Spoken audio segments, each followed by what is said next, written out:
you didn't recover nothing then, not one single piece of anything. Not one Just thing. your well, basically your well and your tree. The well and the tree, and then actually around that tree over there, in addition to the siding, we found a couple pieces of our brand new laminate floor that had been in the home, you know, for 6 months or so. Hello everyone, this is John Ward with Appalachian Channel, and I'm in the Green River Cove right outside of Saluda, North Carolina. This is Polk County, and I just wanted to stop right here for a minute and just show you the devastation of this area. You know, I watched the news for weeks before I got here to kind of prepare myself to what I was going to see, and what you see on the news is nothing compared to what's really going on here. This is one of the stacks of debris and cars. I have no idea how many cars is in here, but Jake has been pulling these out from precision grading, and it is just absolutely crazy, guys. 35 homes in the cove right here, completely decimated and gone. No signs of them. Nobody recovered anything out of there. So I just wanted you to see that. I got to get out of the way. They're cleaning up trees. I got to move my vehicle and get gone out of here today, but yeah, I just wanted you to see this. All right, so what's your name? My name is Daniel Feig. Daniel, how long have you lived here? Well, we just had bought this property in March of 2024 as kind of a really great weekend getaway home here in the mountains near Saluda, North Carolina. So we're looking at what used to be your home that's no longer here. That's right. We're actually on the edge of my property, and our water well is about 10 feet into the property here, and we had a shed in front of it, and then just to the far side of the shed was our home running parallel to the river. And that tree that's still there, that's where we parked, under the tree, and then the house was about 10 feet on this side of it, and that was basically our property. And so obviously with Helene, it not only was, you know, flooded, it's just washed away, long gone, literally nothing left other than the wellhead here and this one tree. Outside of that, our property is so different looking, I can't really find my positioning to know where I am outside of the well and that tree. So what people don't understand, this was the same height over here, what we're seeing, as what we're seeing here. You've got like 8-10 foot of dirt completely missing, I guess. Or did it slope down to the river? It sloped a little bit, very close to the river, but no, you're right. There was no drop right where there is now. It was just completely level. And so, yep, this is about 8 foot drop all the way to the river, didn't exist. And at present, I don't know if it'll end up this way, but the river is right now, it looks to have jogged over 10 to 20 feet further away. And so we may have about 10 or 20 feet more of property. I can't really quite tell at the moment. So are you going to plan on trying to fill this back in, or just leave this low line, or what you going to do with all you? So more than half of your properties washed away. That's a great question. We would certainly love to get some fill dirt, put it back in there, because then at least we'd have the opportunity, if we wanted to rebuild. We don't, you know, it's only been a month since the storm. Certainly haven't made any kinds of decisions like that yet, but would love to rebuild, because we so enjoyed having this as a weekend kind of place, and also a rental property that others could enjoy in the summers and in the winters when they're vacationing with their families. So yeah, so what did you find of, you said you had a manufactured home, and did you find the frame, or maybe you think? Yeah, we think we found the frame. If you look a little further in the neighbor's yard, there's two trees that are kind of hidden right now. It looks like just one, but it's actually two. And we found a frame of a manufactured home kind of wrapped like a pretzel all around it, almost in a circle. And the only reason I think it was ours is because there was some gray siding mixed in, and our home had just, when we bought it 6 months ago, had just been renovated completely inside and out, all new siding on the outside and the inside, everything from the kitchen countertops to all the appliances to the floor, bathroom, vanity, sink, toilet, everything was brand new. But obviously that's all gone. So you didn't recover nothing then, not one single piece of anything? Not one thing. Just your well, basically your well and your tree. The well and the tree, and then actually around that tree over there, in addition to the siding, we found a couple pieces of our brand new laminate floor that had been in the home, you know, for 6 months or so. Oh, so yeah, it's a tragic thing, but people that watching the news, they don't actually see how much devastation really happened. And people, there's like 35 to 40 houses from you all down to Fish Top and on down. They're gone now. They're no longer here. That's right, and we're certainly, you believe it or not, kind of some of the fortunate folks here in that this was not our primary residence, and I know so many of the others were, and so they lost their primary residence and don't have a place to stay. So we're extremely fortunate in that sense, and we love the community and love the area, and are looking forward to hopefully trying to find a way to rebuild if that's possible in the future. All right, well, thank you for your time. Thank you. I bet this was Scott's driveway. Oh, wow. Was this your driveway, Scott? Yeah, there was a stream this is a bridge. It's a bridge. It's a bridge. Yeah, oh, there okay. was a stream here, then the house was or the river is now. Oh my goodness. And the river was over there by the trees. There's a big house right there. Yeah. Oh my goodness. Wow. I'm so sorry, Scott. Yeah, it's a bummer. Just trying to figure out if there's anything to salvage. I mean, ironically, the bridge made it. In a perfect world, we'd put the river back over there, but I don't know if that's an option. That might not be your call. That might be the state. I'm all for it since they'll let me. Yeah, but you're going to have to put a big rock in there. You're not going to push the sand in there. It's just going to wash away. Well, there you can see the old riverbed there.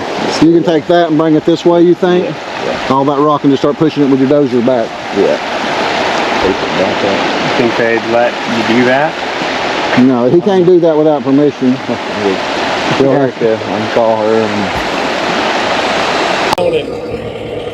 just start pushing them out or whatever. So that one's got to go here. Yeah, he said that one, and I don't know about this one over here though. Yeah, we'll leave it. And this one here. I think this one here with the siding. There was an older gentleman around that was talking about. He was like something about moving it out, and I was like, well, when Jake gets down here, I was like, that's a big.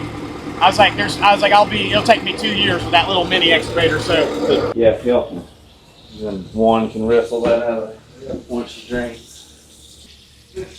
Brand new almost, ain't it? It's probably about $350. Good thing to save right there.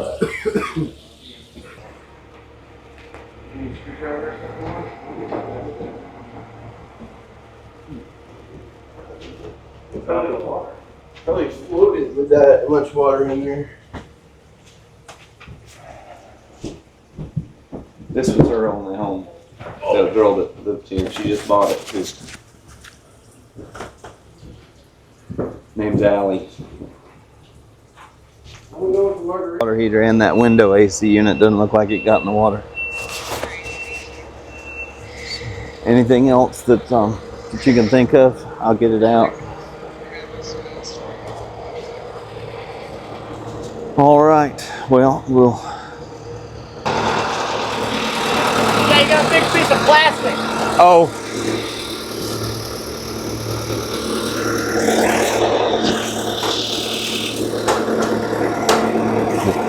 Metric or standard? I got that plastic out of your drive. Thank you. No problem. Hey, Jake. Yes. Tell us what you're going to do today. I've got to demolish a few homes here for the homeowners because the state's picking up the trash if it's by the road, and you know they're in here picking up currently, so I want to be sure to get them down before they have to pay for. So FEMA's done looked at the houses and. Yes, and they condemned them. Obviously, Condemned them. I mean it wasn't here; it was over there somewhere. Yeah, we don't know where it was at. I don't even know where it was, to be honest. So you talk to the homeowners, and this is something you do for them for free. Yeah. So they don't have to pay somebody to demolish their house. For the donations that come in. And then I'm gonna clean the lots and make them Okay. slick and smooth, and Sounds like a big day here in the Cove. they can decide what they want to do from there. All right, what's your name? My name's John Toomas, John, where you from? Saluda, North Carolina. Why are you down here helping? To help out people that were not as fortunate as we were up the mountain. So it's anything we can do to, make it better for them. What project are you working with? The Green Race Conservation Project, which is started by John Grace. That's what's kind of funding our efforts down here to rent machinery and, get everything moving as much as we can. All right, so you're using the Bobcat today? Yep, the old Bobcat E50. It's a great little machine for getting around small stuff. And of course, Jake's got the bigger machine, so it's a little bit easier for them to demolish the big houses. So you're going to do a little bit of support for him today?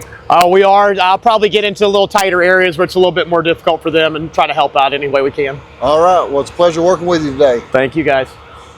That's what I figured as much, because he had told me this morning, that one, and then I haven't heard anything about the brown house, though. I haven't even nothing about that. Sitting out here in the weather either. No. So this is stuff that came out of the house that some people got out. Said she was down this weekend and got everything out except the water heater. Looks like a piece of, like a chest of drawers and then a dining table, so maybe something that was an heirloom or something. A lot of that down here. You going to take it out to her house on your trailer or something?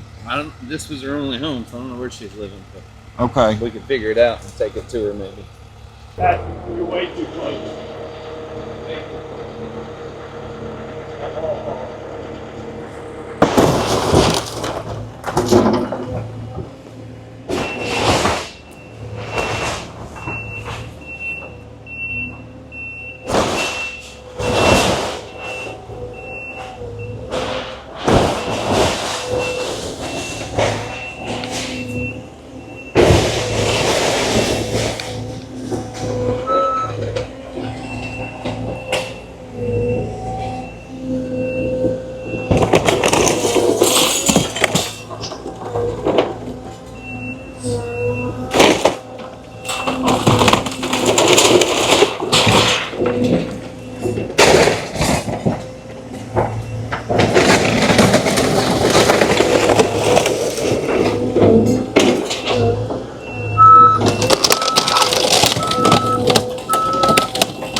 Well, the blue one, he's here's the fine.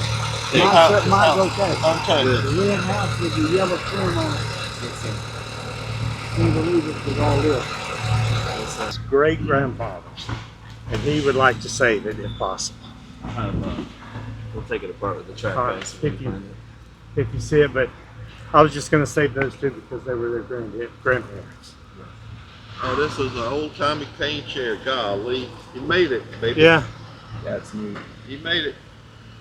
barely down in there. I don't see It could be, and if you don't see, What you looking for?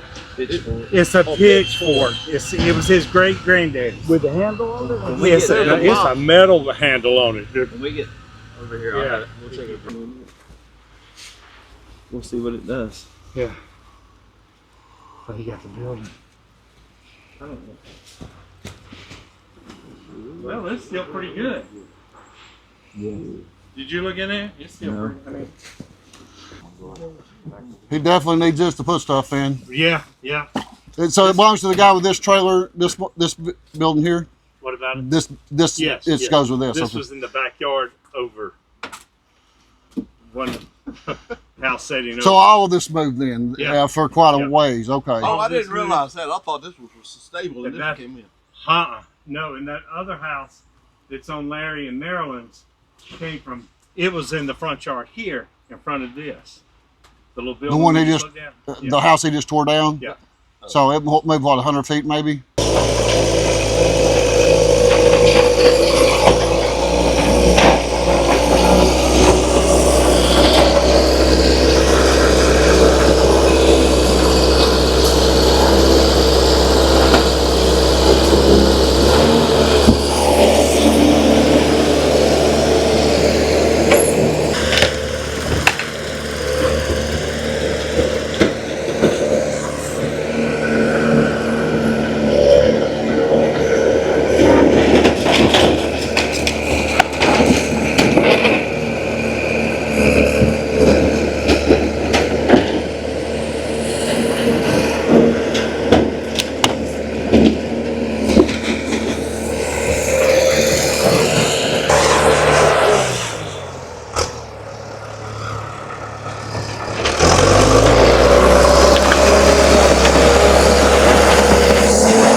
And then back in. That works for you.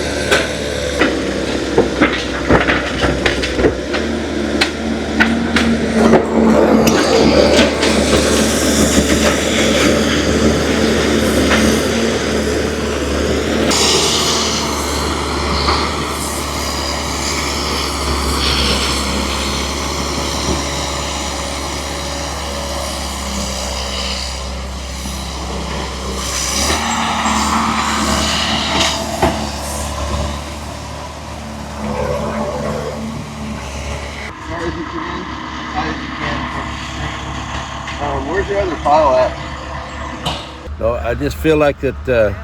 I think that Christian people, when they work physically together like this, you become stronger and more. There's a lot more camaraderie. If you just go and sit in the church and listen to the preacher and then you leave, you gain from it, but not like when you work together. Working together causes a bond to come between you and your camaraderie people, and it just is a lot better, I think. Yeah. So that's what's happened here. I've known some of these people from past because we're in the same community, but I've got to know them better because I work with them, and I appreciate them more, and it gives me more respect for them and more admiration for their sacrifice to be here. That way, because they're not going to come and get this stuff or this, they'll come to the street and pick it up and put it in the truck. They can across the door. I would do that one first, and then he's probably going to start flipping this over with the dozer. Yeah. When you're done with that, you can start grabbing stuff if you want to, but it's going to take you a long time to walk it. Oh yeah, I will. I'll do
So what's your name?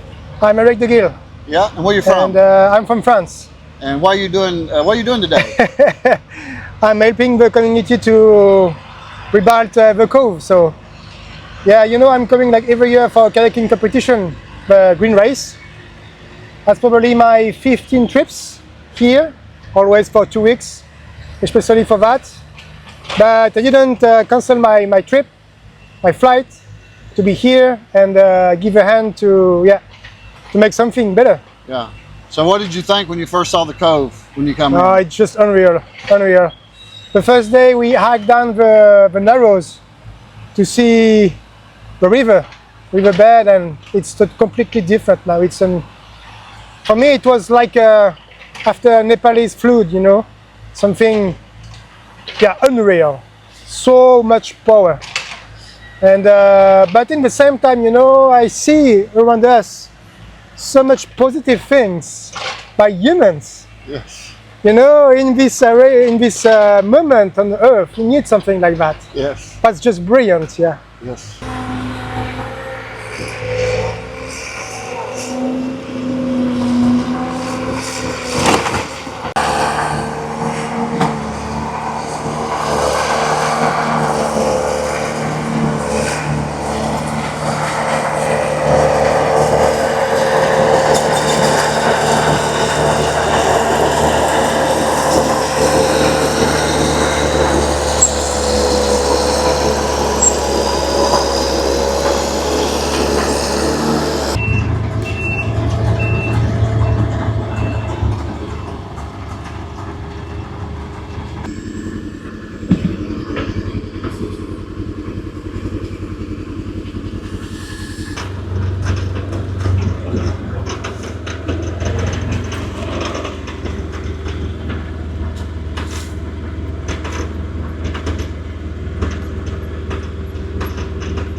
No, all these guys come with pretty much equipment.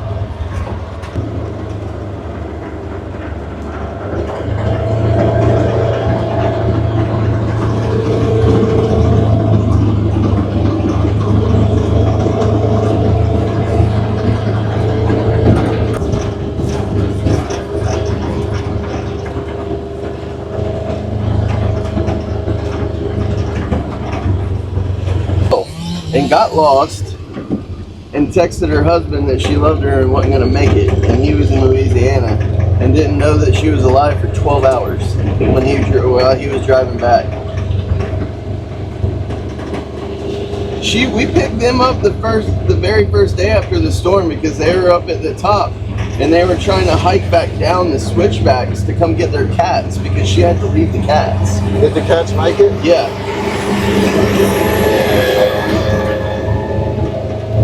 That's a wild story.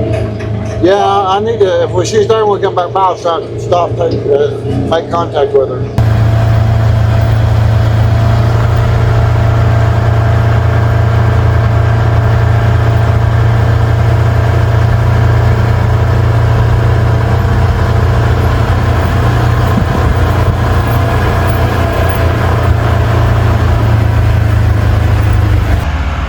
All right, what's your name, sir? My name's Dean Wilkins. Dean, where'd y'all come from? We came from Eagar, Arizona. Eagar is spelled E-H-E-A-R. It's a little community in the White Mountains of Arizona. So how many miles would that be? About a little less than 1,800 miles. So you brought equipment, 1,800 miles here, We and brought trucks? two skidsers and a loader, and about 15 people come from that little community. Yeah, so you seen it on the news is how you wanted to come help? It's all Yes. the reports on the news? Well, we had some contacts out here from our church that said they could use the help, and so we came because of that, probably. Yeah. So how long of hours just driving out here to get here? 1,800 miles is quite a bit of drive. If the driving time was 26 hours, but if you drove straight through, it would take probably a little more than that. You got to stop for rest yourself and grab something to eat and fuel up, so it takes a little more. I think the 26 hours is if you just drove straight and didn't stop, but when you got that many people, you got bathroom stops, you got fuel stops, you got that kind of thing. So it was probably a good 30-hour trip, I'd guess. Yeah. So the first project, I think you said you might have worked in Asheville a couple of days, the Asheville area or somewhere? No. You came here first? We worked up at Weaverville. Oh. What area? Weaverville. Weaverville, okay. I wasn't here then. We came 2 days later. Okay. So you had a crew here even before you got here then, so people just got here as they could get here, I guess. There's 3 of us that came later. Yeah, okay. Well, I see them all back here. You can see them in the background here. They're all climbing up there and chainsawing trees and pulling them out and bringing them out by the road there. So it's been a kind of a overwhelming job, hasn't it? Yeah. Like I said, if we work all week long, as long hard days, we're only going to do a drop of what needs to be done. There's so much devastation here that it's going to take more than a week's work. I'm thinking they're going to be working years to clean this mess up. So when you saw this kind of the things on the news and you actually got here, was it worse than that you thought from seeing the news? Oh, probably so, I would think. Yeah, once you actually saw it, it's just mile after mile of it. I just can't believe the number of homes that were wiped out and the live trees that are now blown over and dead and things like that. Coming from Arizona, we don't see that kind of, we have fires back there that are devastating, but not floods like this. Yeah. Well, I'm gonna let you get back to work. I know you broke some equipment, and that's part of it, and you're trying to find some parts, and you guys are doing a great job, and I appreciate y'all. Thank you. Glad you're here.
All right, I'm back with Fast Fred today. If you've been following the videos, Fred was the very first person I documented when I got to Green River Cove a little over a week ago, and we're going to go down and see the progress at his place. And it's just been amazing to see so many people here today working. What do you think about this? It's a lot of people in here. We're going to be really careful picking our way through here. We don't want to cause a new incident. Well, I thought that guy was motioning at me. He was scratching an itch. Okay, the guy flaggers like give me a hand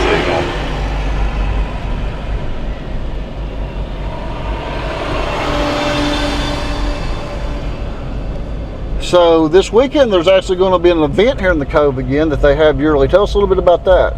Yeah, they're having an annual green race gathering, only this year's probably going to be more about recovery and river cleanup. Yeah, I'm a little distracted trying to watch all these videos, not cause an accident. We've not or hurt anybody, just trying to help. It's just a blessing to see so many people here getting stuff done. I was kind of discouraged last week when there was only about 2 people down here working, and then come back to today and there's probably 100 people down here. Yeah, it's rather impressive. Yeah, they're getting some stuff done, moving some of the debris that I thought wouldn't be moved this quick, you know? Yeah, the real headache's going to be sorting the debris out, but that's going to require machinery. This can't be done by hand.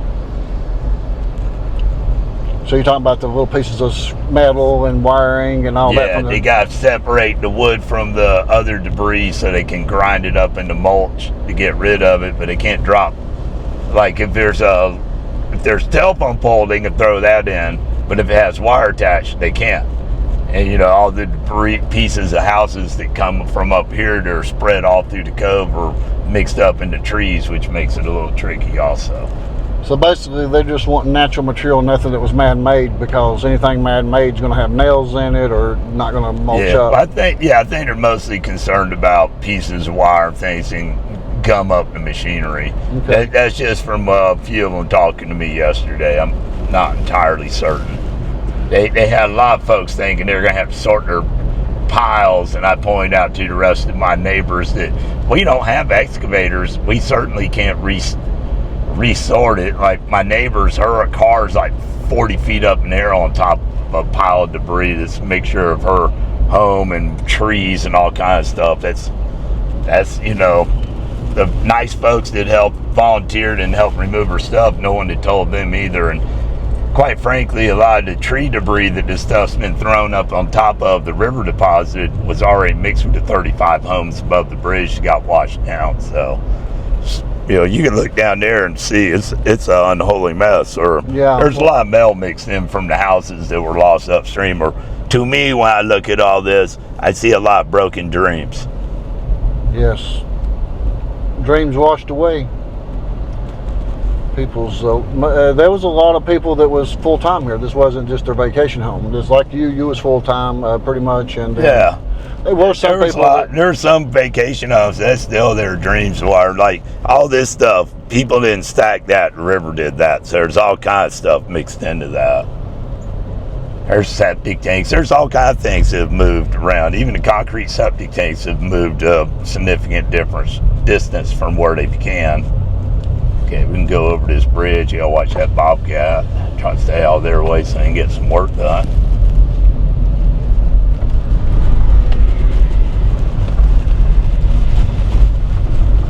They're still at your house, looks like.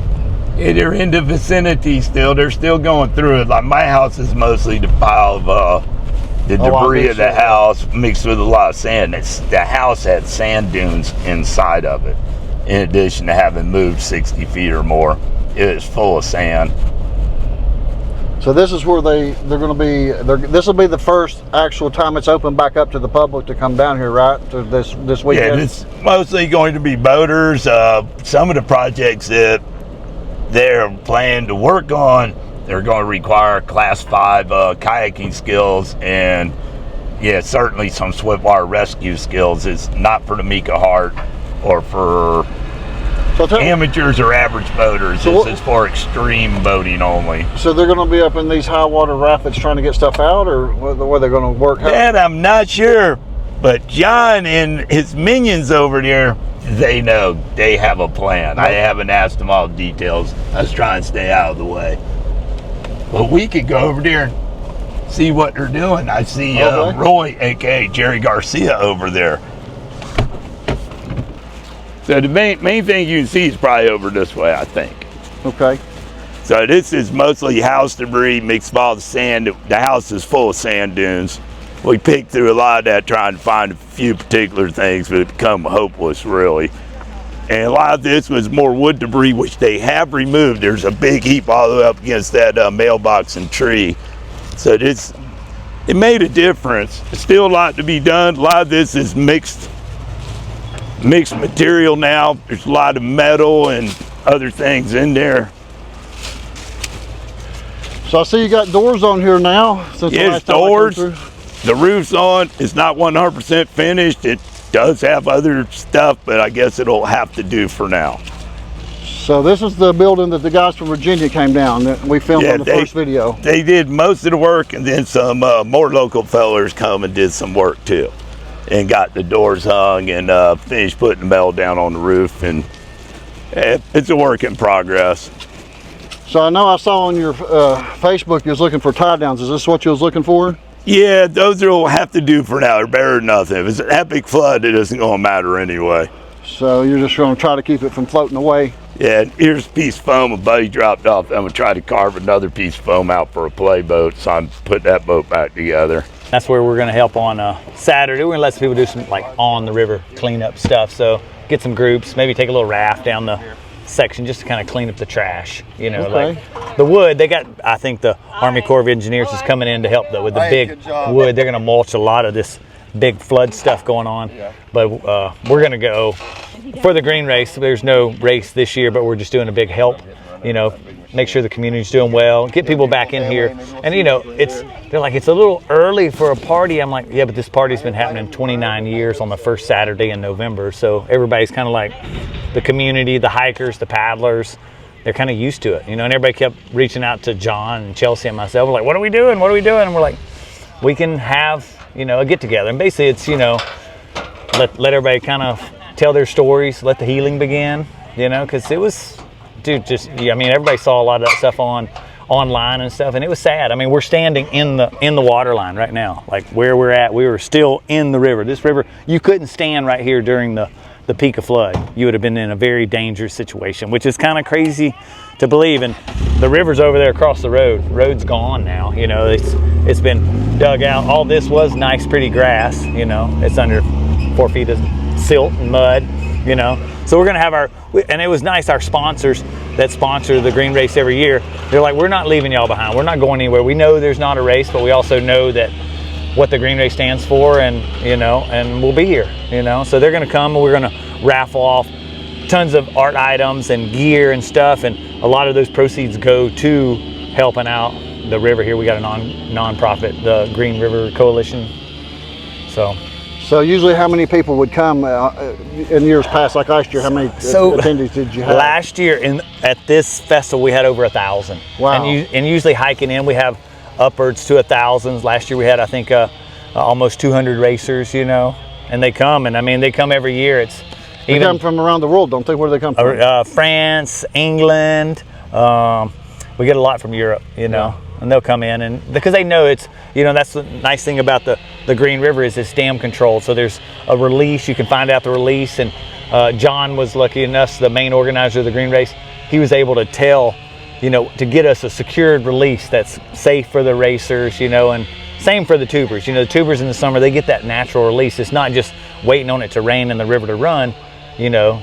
It used to be Duke Power, I think it's Norfolk now, I'm not sure who, but they released the water for us, so we have the race and they love it. Now, after the flood, our race course, it's kind of hard to understand, but like the river is still there. The river's wide open and blown out, but before that there was a beautiful race course for whitewater Class 5 extreme racing, and now, until we don't have water, for one, the generators are not releasing, but the river itself has changed so much that we would be very skeptical to race it. It's very dangerous. We have to do a lot of assessing. You know, for years it was, we knew where we were going. The rapids were the same. You know, like the course was always the same. And now we're like, the course might be gone.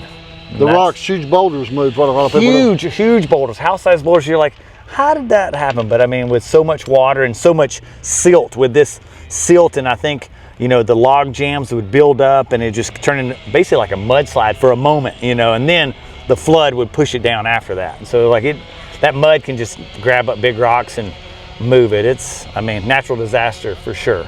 Are you expecting 1,000 people maybe this weekend? I think more like 200 to 300. I think a lot of the people that have been part of this green race for the last 25, 30 years, they're going to come and, you know, kind of say goodbye. You know, in a sense. You don't think you're going to race it again? It's changed it so much. It's made it so wide. There's no more Class 5 rapids. There's Class 5 rapids, but some of them aren't runnable. So, like in our course from start to finish, you know, now there's a rapid you'd have to walk around, and then that takes out the race course. You can't like have a race. Oh, you got to get out of your boat and then run around this one. You know, so like you were able to navigate the section from A to B, and now you're not able to navigate that section of river. So that's I'm sure a lot of people's really. It's heartbreaking, yeah. Because I mean, they opened up this river in '88. You know, some kayakers back in the day, Woody Calloway and them, they opened it up. And when I say opened it up, they mean they discovered it, and then they started showing people. They're like, "Look at this river, how cool it is!"